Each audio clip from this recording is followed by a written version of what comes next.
My expectation is that this national dialogue should not go in vain. The citizens are allowed to take lead, to participate, rather than a kind of an elite-driven process. If everybody is brought on board, this national dialogue will be successful. People are saying if we can have peace in South Sudan, then everything else can be sorted.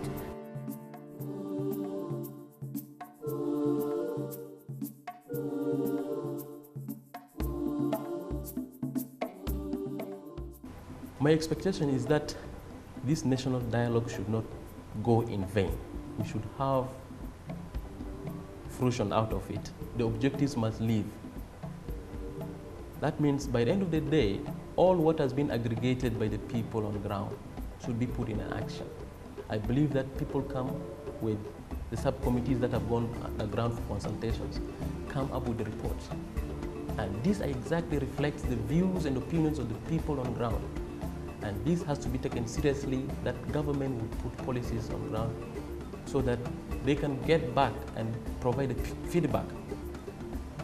So this is what I wanted to see, that the national dialogue should not just go in vain, but should have results that it comes out of the reports that have been sent from those various consultations and put together. We must have an implementation. It is not only us gathering information or the dialogue steering committee getting information and then the information is not put in action. We need to see action. We need to see government or the state taking action to ensure that what has been brought from the field is being implemented, for instance. We view the national dialogue as something good, and in a way that if it is done in a genuine manner. What do I mean by a genuine manner? If it is done in a way that it is put as a process which is to be actually led by the people themselves.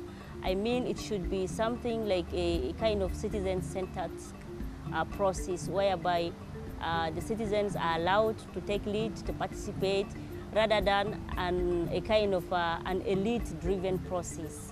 So we only believe that a national dialogue process will be good if it is handled, the approaches, the methodology is actually focusing on the citizens themselves. At our forums, they came out with that they need to see the inclusivity of the national dialogue, because if everybody is brought on board, this national dialogue will be successful. Not only that, they also say they need a free space, freedom of expression, whereby if you are talking, you will not be held accountable, because based on the national dialogue, women want to talk the root causes of the problem, so their security is more valuable in this process. What is that? As media, I think there is no 100% coverage of what is going inside the rooms when they are discussing and debating on the national issues. But what we are hearing from radio and what we are reading over newspapers, in the newspapers, we read and we hear different things of what they are discussing in the closed door meetings. I think for me, the national dialogue will be okay if they reflect what is inside the closing room to the public, and the public can hear their voices. And they will see, yes, we are the one who say this, and we claim this is the missing part, and we want this. This will be okay. We keep on asking, putting the citizens at the driving seat, rather than elite-driven process, and especially the victims of the armed conflict, which are actually to be considered, because they still have hope that one day there will be peace in this country. So they need to be considered, so they need to be kept at the center. That is one thing that we have raised. Secondly, also we have been talking about the sufficient time and space. We wanted to see a sufficient time, enough time, in order to address some of these material kind of issues, psychological, historical kind of issues, or let me say the historical dynamics of the conflicts that we have in the country. So all this kind of things needs enough or sufficient time and conducive environment for the people to participate in order they will be able to raise their issues without them getting fear that one day they will be intimidated, or without seeing any kind of threat into their lives. So this kind of conducive environment has to be guaranteed. The women are not actively involved in the national dialogue process, because if you can't look around, we are really affected by the current war. Wherever we are traveling to some of the states, and in that state, to come out from where you are, it's a little bit hard because you will find risky at the road. And they are complaining that there, if you speak your mind, you will be harassed. This is what women is facing on the ground. So the women are not actively involved in the process. And also based on the consultation that I had in Kwajok, the women said they knew nothing about the national dialogue, where the executive committee who are sitting in the national dialogue, especially at the women desk or at the women table, they don't know the members. So they were suggesting that the women should come at the national committee. They should go down to the grassroots and consult with the women at the grassroots. One of it that hinders the smooth running of the activities of national dialogue is that some people are afraid to speak their mind, because they believe that today if they talk about, for instance, in our cultural setting, they talk about one of the tribes, then he or she is going to run into problem. So this is one of the challenges. The second challenge is that they are saying, look, in the national dialogue, initially the problem is not caused by the ordinary people. Some of them are point blank. They are saying this problem is caused specifically by the members of the SPLM. And they went even further, that if you want to solve this problem, you need to address President Salva Kiir and Dr. Riek Machar. If you put these two people together, there is even no need for national dialogue. So they are saying, look, let us not beat around the bush. Ask SPLM to set its house in order. You ask the two leaders, ask President Salva Kiir and ask Riek Machar to agree. If they agree, then I think the people of South Sudan will enjoy the peace dividends that actually they suffered for the last 50 years. So these are the opinions of the people. It is not my opinion. But when I was listening, I was impressed. I said, yes, people are speaking, and let them speak it, because it is their right, mandated to them, and the president actually encouraged them to speak as they wish. Neglect, or even ethnicity, and neglecting the minority groups. Because as a minority group, we don't have a voice. But there are few who can stand for the voice of the voiceless.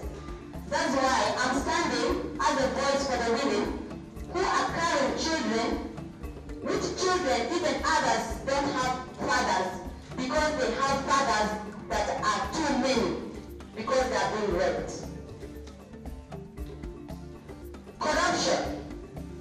Our leaders have conflict of interest that they only want to feed their families, go to America, fly to Nairobi, go to the best hotels ever in the world, and they tell the world that we have come to speak about the voice of the people of South Sudan, but in return, we are being sent as refugees away from our land, because the donations, the help that comes from international community is going to individual pockets.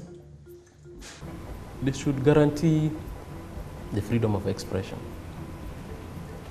Because from what we gathered, there were already some people who feel that maybe after the expression in a consultation, then they would not ascertain their safety after that. What I want to say that the national dialogue should collect a feedback on every consultation that they have had on the ground.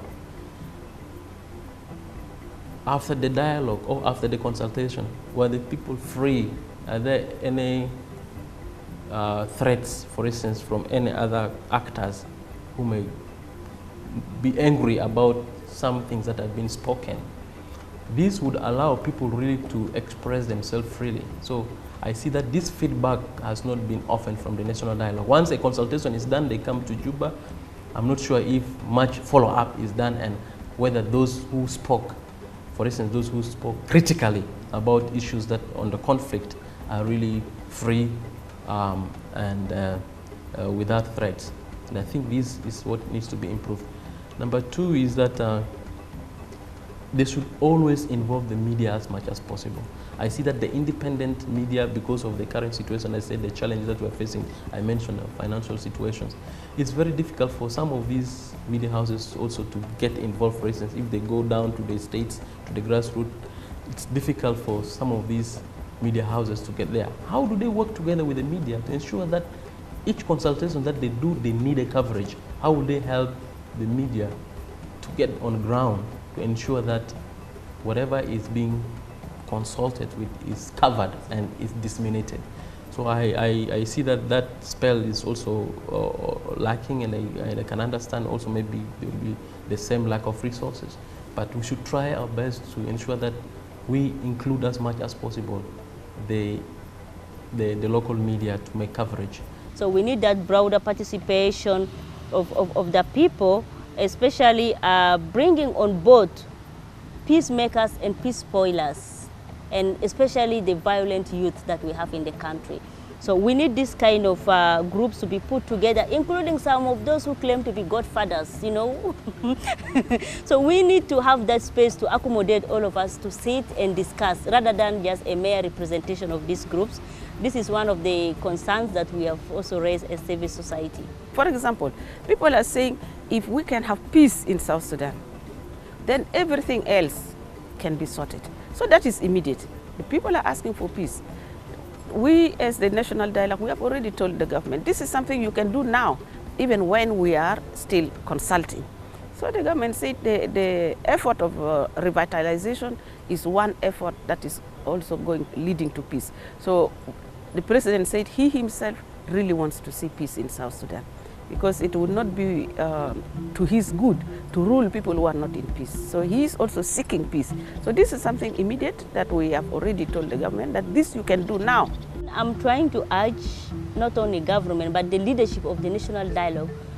They should ensure that the National Dialogue at least should be linked to the regional processes, to the international efforts towards peace in this country. Because if they operate in isolation, then it will be a difficult kind of scenario. So we need to make sure we work, whatever we are doing should be having link with what is happening. Because at the end of the day, everyone is trying to push to see peace happening in South Sudan. So there must be that coordination mechanism. And then through that, we'll be able to actually achieve something, because when the agreement was signed, to some extent when the implementation is started with a lot of difficulties, so that's when also the National Dialogue Initiative came out. So we keep on saying the National Dialogue should not water down the agreement. It has to complement the peace agreement. And as I speak now, the regional bodies, they are working to see that the agreement is revitalized. So again, also within this process of revitalization, it should not also ignore the National Dialogue, and National Dialogue also should consider the process of the revitalization, so that things are put together and then we do the right thing and in a coordinated kind of manner.